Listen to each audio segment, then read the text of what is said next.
3 ദിവസത്തെ ഇടവേളയ്ക്ക് ശേഷം സമ്മേളനം ഇന്ന് പുനരാരംഭിക്കുകയാണ്. ശബരിമല സ്വർണ്ണക്കൊള്ളയിൽ പ്രതിഷേധം ശക്തമാക്കാൻ തന്നെയാണ് പ്രതിപക്ഷത്തിന്റെ തീരുമാനം. ഒപ്പം പയ്യന്നൂരിലെ രക്തസാക്ഷി ഫണ്ട് തട്ടിപ്പും സഭയിൽ ചർച്ചയായി വന്നേക്കും. അടിയന്തര പ്രമേയ നോട്ടീസിനായി വിഷയങ്ങൾ കൊണ്ടുവരുമോ എന്നതിലാണ് ആകാംക്ഷയുള്ളത്. ഗവർണറുടെ നയപ്രഖ്യാപനത്തിന്മേലുള്ള നന്ദി പ്രമേയ ചർച്ചയും ഇന്ന് തുടരാനുള്ള ഒരു സാഹചര്യമാണുള്ളത്. ആതിര രാധാകൃഷ്ണൻ ഈ വാർത്തയുടെ വിശദാംശങ്ങൾ നൽകും. ആതിര, നിയമസഭാ സമ്മേളനം പുനരാരംഭിക്കുകയാണ്. ഏറ്റവും പ്രധാനം, ഈ നിയമസഭാ സമ്മേളനത്തിന് തെരഞ്ഞെടുപ്പ് അടുത്ത ഒരു സാഹചര്യത്തിൽ വലിയ പ്രാധാന്യമുണ്ട്. സ്വർണ്ണക്കൊള്ളയുമായി ബന്ധപ്പെട്ട് സർക്കാർ പ്രതിരോധത്തിലാണ്. പയ്യന്നൂരിലെ ഫണ്ട് തട്ടിപ്പുമായി ബന്ധപ്പെട്ട സർക്കാർ പ്രതിരോധത്തിലാണ്.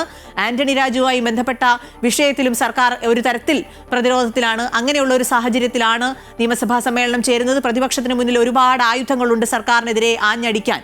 തിരിച്ച് രാഹുൽ മാങ്കൂട്ടത്തിലുമായി ബന്ധപ്പെട്ട വിഷയങ്ങളിലൊക്കെ മറുപടി സർക്കാരിനും പറയാനുണ്ടാകും.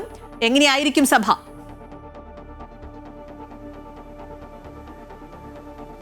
അഖില, ഏതായാലും 3 ദിവസത്തെ ഇടവേളയ്ക്ക് ശേഷം നിയമസഭാ സമ്മേളനം ഇന്ന് പുനരാരംഭിക്കുകയാണ്. ഇന്ന് സമ്മേളനം പുനരാരംഭിക്കുമ്പോൾ സഭ പ്രക്ഷുബ്ധമാകുമെന്നുള്ള കാര്യം തന്നെയാണ് ഉറപ്പിച്ചു പറയാൻ സാധിക്കുന്നത്. കാരണം സ്വർണ്ണക്കൊള്ള വീണ്ടും പ്രതിപക്ഷത്തിനെതിരെ പ്രതിപക്ഷം ആയുധമാക്കാനുള്ളൊരു സാഹചര്യമാണ് നിലവിലേതായാലും ഉള്ളത്. അതുപോലെ തന്നെ രക്തസാക്ഷി ഫണ്ട് തട്ടിപ്പുമായി ബന്ധപ്പെട്ട് വലിയ രീതിയിൽ അതും സഭയിൽ പ്രതിപക്ഷം ഉയർത്തിക്കാട്ടാനുള്ളൊരു സാധ്യതയാണ് ഏതായാലും ഇന്നുള്ളത്. അതുകൊണ്ട് തന്നെ സഭ തീർച്ചയായും പ്രക്ഷുബ്ധമാകുമെന്ന കാര്യത്തിൽ സംശയമില്ല.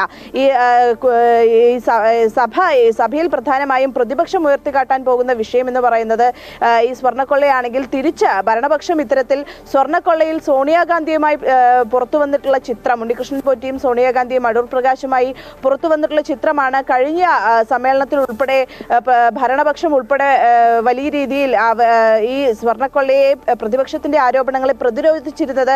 അത്തരത്തിൽ ആ ചിത്രം ഉയർത്തിക്കാട്ടിക്കൊണ്ട് തന്നെയാണ് ഒരുപക്ഷെ ഇന്നും അത്തരത്തിലുള്ള ഒരു പ്രതിരോധം തന്നെയായിരിക്കും ഭരണപക്ഷത്തിന്റെ ഭാഗത്തു നിന്നും ഉണ്ടാകുക എന്നുള്ളതാണ് നമുക്ക് പ്രതീക്ഷിക്കാൻ കഴിയുന്നത്. അതുപോലെ തന്നെ നിയമസഭാ തെരഞ്ഞെടുപ്പ് അടുത്തിരിക്കുന്ന ഒരു സാഹചര്യത്തിൽ വലിയ രീതിയിൽ സർക്കാർ പ്രതിരോധത്തിലായിരിക്കുന്ന ഒരു സാഹചര്യം കൂടിയാണ്. അത് പ്രധാനമായും ഈ തദ്ദേശ തെരഞ്ഞെടുപ്പിൽ സർക്കാരിനെ വലിയ